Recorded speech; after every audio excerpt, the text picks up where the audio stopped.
میں وہابی نہ میں بابی، میں ہوں مسلم علمی کتابی، نہ میں وہابی نہ میں بابی، میں ہوں مسلم علمی کتابی۔ جی نیکسٹ علی بھائی ہمارے ساتھ احسن بشیر بھائی ہیں۔ السلام علیکم احسن بھائی، کیمرہ آن کریں اور مائک انمیوٹ کریں۔ کہاں سے آپ اپنا سوال کریں؟ السلام علیکم۔ جی وعلیکم السلام ورحمۃ اللہ وبرکاتہ۔ جی سر، کہاں سے بھائی؟ جی سر میں بہار انڈیا سے۔ جی جی بتائیے، اپنا سوال کیجئے۔ سر میرا سوال ہے مولانا مودودی جی رحمۃ اللہ علیہ کے ریلیٹڈ میں۔ سر یہ ہے کہ مولانا مودودی جی رحمۃ اللہ علیہ کی جماعت کے جو لوگ ہیں وہ بغیر رفع دین کی نماز پڑھتے ہیں، اور ان کے آثر، ان کا لٹریچر بھی آپ پڑھے ہوئے ہیں، تو کہیں کیا انہوں نے ایسا لکھا ہے کہ ہاں بغیر رفع دین کا نماز ہو سکتی ہے؟ کیونکہ آپ نے کتنے سارے ویڈیو میں کہا ہے کہ یہ جماعت جو ہے وہ فرقہ نہیں ہے۔ 4-5 ویڈیو میں نے سنا ہے آپ کا کہ آپ نے کہا ہے جماعت فرقہ نہیں ہے، بٹ ان لوگ کا ایک چندہ بک بھی ہے اور مسجد بھی ہے علیحدہ، لیکن پھر بھی ایسا کیا اس میں کہ ان لوگ رفع دین سے نماز نہیں پڑھتے؟ کیا مولانا مودودی نے ایسا آپ نے کہیں لکھا ہے یا پھر قرآن کے کبھی لٹریچر میں؟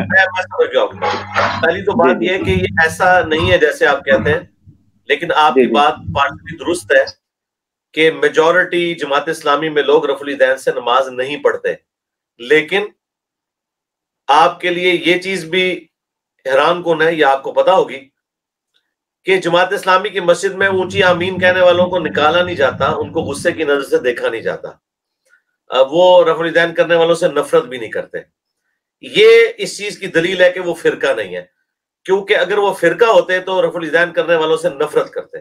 دوسری بات، جماعت اسلامی میں ہزاروں لوگ ایسے موجود ہیں آل اوور دا ورلڈ جو رفع الیدین سے نماز پڑھتے ہیں، چاہے ان کی تعداد حنفیوں سے کم ہے لیکن ہے۔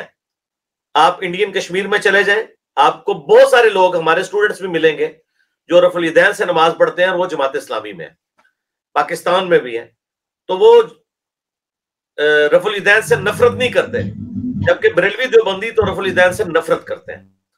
ہمیں جھگڑا یہ ہے کہ یہ لوگ نفرت کرتے ہیں۔ تیسری بات یہ ہے کہ مولانا مودودی رحمۃ اللہ علیہ چونکہ ان کا بلٹ اپ دیوبند اور بریلی سے ہی ہوا تھا، درمیان میں سے ہی آپ سمجھ لیں حنفی تھے، اس لیے انہوں نے رفع الیدین کے معاملے میں زیادہ زور نہیں دیا، اگرچہ وہ رفع الیدین کو درست سمجھتے تھے، لیکن وہ کمپرومائز کرتے تھے کہ میجورٹی لوگ چونکہ انڈیا پاکستان میں بغیر رفع الیدین والے ہیں، تو اگر ہم نے رفع الیدین اعلانیہ کیا تو یہ لوگ پھر پیچھے ہٹ جائیں گے۔ یہی ایک لاجک تھی جو ڈاکٹر اسرار صاحب بھی کرتے تھے۔ میری خود ان سے 1-to-1 ملاقات جب ہوئی 2008 کے اندر مئی میں، تو مجھے خود انہوں نے کہا کہ نماز کا طریقہ ہے ہی رفع الیدین کے ساتھ ہے۔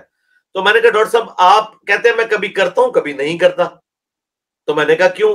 وہ کہتے ہیں یار زیادہ تر لوگ چونکہ نہیں کرتے تو میں ان کو اپنے قریب کرنا چاہتا ہوں۔ تو یہ سوچ آپ کو پتا چلی، یہی سوچ ان کے استاد مولانا مودودی کی بھی تھی۔ ڈاکٹر اسرار صاحب کی ایک ہی ویڈیو ریکارڈ ہے نماز کی جماعت کراتے ہوئے، اس میں دیکھیں وہ رفع الیدین سے نماز پڑھ رہے ہیں۔ میں نے ان کے ساتھ 3 نمازیں یوں بالکل ساتھ کھڑے ہو کے پڑھی ہیں، اس وقت تو خیر وہ بیٹھ کے نماز پڑھتے تھے، تو رفع الیدین سے انہوں نے نماز پڑھی، لیکن مجھے انہوں نے کہا کہ میں چھوڑ بھی دیتا ہوں۔ ان کی مسجد میں آج بھی ماڈل ٹاؤن میں آپ لاہور چلے جائیں، اونچی آمین بھی ہوتی ہے، رفع الیدین بھی ہوتا ہے، اور بغیر رفع الیدین کے بھی نماز لوگ پڑھ رہے ہوتے ہیں، کوئی ایک دوسرے سے نفرت نہیں کرتا۔ تو جو زور دینا چاہیے تھا رفع الیدین پہ وہ ڈاکٹر اسرار اور مولانا مودودی نے نہیں دیا، اور اس کے پیچھے حکمت یہ تھی کہ وہ چاہتے تھے کہ ہم بریلوی دیوبندیوں کو اپنے قریب کریں، لیکن ایسا جو ان کو فائدہ کوئی نہیں ہوا، پھر بھی ڈنگ مارا بریلویوں اور دیوبندیوں نے ڈاکٹر اسرار کو اور مولانا مودودی کو۔ ٹھیک ہے، میں نے سب کے ساتھ پنگا لیا ہے اللہ کے فضل سے، اور ساروں کو بھگا دیا ہے صرف سچائی کی طاقت کی وجہ سے۔ اگر یہ دلیری وہ لوگ بھی دکھاتے تو انہیں بھی یہ رزلٹ مل جاتے۔ ٹھیک ہو گیا، اپنا اگلا سوال کریں۔ جی سر، اگلا سوال میرا یہ ہے سر کہ یہاں پہ کچھ لوگ ہیں جو جیسے سر میرے خاندان اور ننیاڑی خاندان سارے لوگ جماعت سے ہیں متاثر، ہم لوگ جماعتی کے ہیں، لیکن یہاں ایک خاندان جو تھا وہ جماعت میں تھے پہلے، لیکن ابھی کچھ عرصے سے ان لوگ سلفی ہو گئے ہیں، اور سلفی ہونے کے بعد ان لوگوں نے، پہلے تو شاید جماعت میں تھے تو ان لوگوں کو سمجھ میں نہیں آیا کہ ہاں مولانا مودودی کیا تھے کیا نہیں تھے. اب ان لوگوں نے اس طرح سے بولنا شروع کر دیا، مطلب جیسے عام لینگویج میں بولتے ہیں کہ بھوکنا شروع کر دیا ہے لینگویج اور ویڈیو. جی نہیں سر، ایک سر تھوڑا سا ایک سر انہوں نہیں سر، ایک ویڈیو جو ہے وہ ان لوگ دکھا رہے ہیں، وہ کہہ رہے ہیں یہ کہ مولانا مودودی نے، وہ شیعہ تھے، وہ شیعہ ہونے کی وجہ سے محرم جب آتا تھا تو 10 دن وہ بل کے جاتے تھے وہاں پہ، اور وہ کچھ کام نہیں کرتے تھے.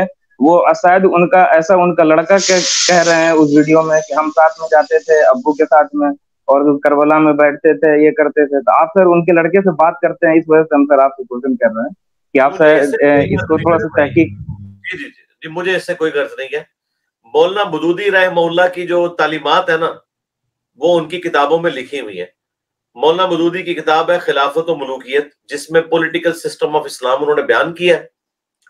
اس کے اندر انہوں نے شیعہ کے جو غلط نظریات ہیں ان کا ڈنکے کی چوٹ کے اوپر رد کیا ہے، اور اہل سنت کے اندر بھی جو ناصبی ہیں ان کا بھی رد کیا ہے. باقی کسی شخص کا کسی مجلس میں جانا، اس سے کوئی فرق نہیں پڑتا. یہ تو بڑی عجیب بات ہے کہ کوئی سنی کہے کہ میں نے شیعہ کی مجلس نہیں سننی، اور کوئی شیعہ کہ میں نے سنیوں کی مجلس یا اجتماع میں نہیں بیٹھنا. تو میرے بھائی ان سلفیوں سے پوچھیں کہ تمہیں تو بریلوی اور دیوبندی خارجی اور انگریزوں کا ایجنٹ مانتے ہیں، تو پھر ہم سلفیوں کو انگریزوں کا ایجنٹ کہنا شروع کر دیں کیا؟ تو کہیں گے یہ بہتان ہے. یہ بات ہی غلط ہے. اہل حدیث کو تو زیب ہی نہیں دیتا. اہل حدیث تو خود کہتے ہیں کہ بخاری میں حدیث ہے کہ شیطان نے انسانی شکل میں حضرت ابو ہریرہ کو آیت الکرسی کا وظیفہ سکھایا تھا. نبی علیہ السلام نے فرمایا ہے جھوٹا تھا، بات سچی ہے. تو آپ شیطان سے بھی سچی بات لے سکتے ہیں. کہیں سے بھی کوئی اچھی بات ملے، کوئی لیتا ہے وہ لے لے، بری بات کو چھوڑ دے. باقی جو آپ نے کہا کہ وہ جو جماعت اسلامی سے سلفی ہوئے ہیں اور اب ان کے اندر اس طرح کی سختی آ گئی ہے اور بھونکنا شروع ہو گئے ہیں، تو اس کے پیچھے یہ ریزن ہے کہ معذرت کے ساتھ اس وقت جو سلفی یا اہل حدیث فرقہ ہے، اس کے اندر خارجیت گھس چکی ہوئی ہے. خارجیوں والی نشانیاں آپ کو ان کے اندر نظر آئیں گی. میں سب کی بات نہیں کرتا، لیکن حضرت علی کا بغض، سیدنا حسین کا بغض، حضرت معاویہ کو اوپر کرنا، یزید کا جھوٹا دفاع کرنا، باقی مسلمانوں سے سخت نفرت کرنا، انتہا درجے کی نفرت کرنا. اچھا کوئی میرے بارے میں بھی کہہ سکتا ہے، تو میں کسی مسلمان سے نفرت نہیں کرتا، جس کا سب سے بڑا ثبوت ہے میں تو ہر ایک کے پیچھے نماز پڑھتا ہوں. میں مسلمانوں کے غلط نظریات سے نفرت کرتا ہوں، مسلمان سے نہیں کرتا. لیکن سلفی اور اہل حدیث، ان کے اندر یہ خارجیانہ سوچ پائی جاتی ہے. وہ کہتے ہیں بریلوی جو ہے ہندوؤں سے بھی بدتر ہے. ٹھیک ہے، اب اس طرح کے جملے کسی مسلمان فرقے کے بارے میں بولنا، یہ ان کے اندر کی پلیدی کو ظاہر کرتا ہے. تو یہ جو اس طرح کی چیزیں ان کے اندر آ گئی ہوئی ہیں نا، یہ خارجیت کی طرف لے جانے والی ہیں. اللہ تعالیٰ انہیں ہدایت دے. یہ بس چند ایک لوگ ہی رہ گئے ہیں، باقی جو ہمارے اس پلیٹ فارم کے بعد اب کوئی بندہ اہل حدیث ہوتے ہی نہیں ہے. یہ پرانے جتنے ہیں کچھ عرصے بعد فوت ہو کے ختم ہو جائیں گے. یہ میرا چیلنج ہے کئی سالوں سے، ہماری دعوت حق کے بعد کبھی کوئی اہل حدیث نہیں ہوا. جو بریلوی دیوبندی چینج ہوتا ہے وہ سیدھا ہمارے پلیٹ فارم پہ آتا ہے. تو یہ نسلن ہے، کچھ عرصے بعد یہ نسل ختم ہو جائے گی. ان کی اپنی نسلیں بھی ہمیں سنتی ہیں، کیونکہ مجھے کوئی کہنے میں آر نہیں ہے کہ اس پلانٹ ارتھ پہ عقائد اور نظریات کے اعتبار سے سب سے بہترین منہج اہل حدیث کا ہے. منہج فرقہ اہل حدیث نہیں، فرقہ سلفیہ نہیں، جو وہ کلیم کرتے ہیں کہ ہم قرآن و سنت کے ماننے والے ہیں. تو وہ قرآن و سنت کی بھی ماننے والے بن جائیں تو بڑی اچھی بات ہے. لیکن وہ بس چند چیزوں تک تو قرآن و سنت کو مانتے ہیں. جیسے بنو امیہ کی باری آتی ہے تو پھر بخاری مسلم سے بھی وہ بھاگ جاتے ہیں.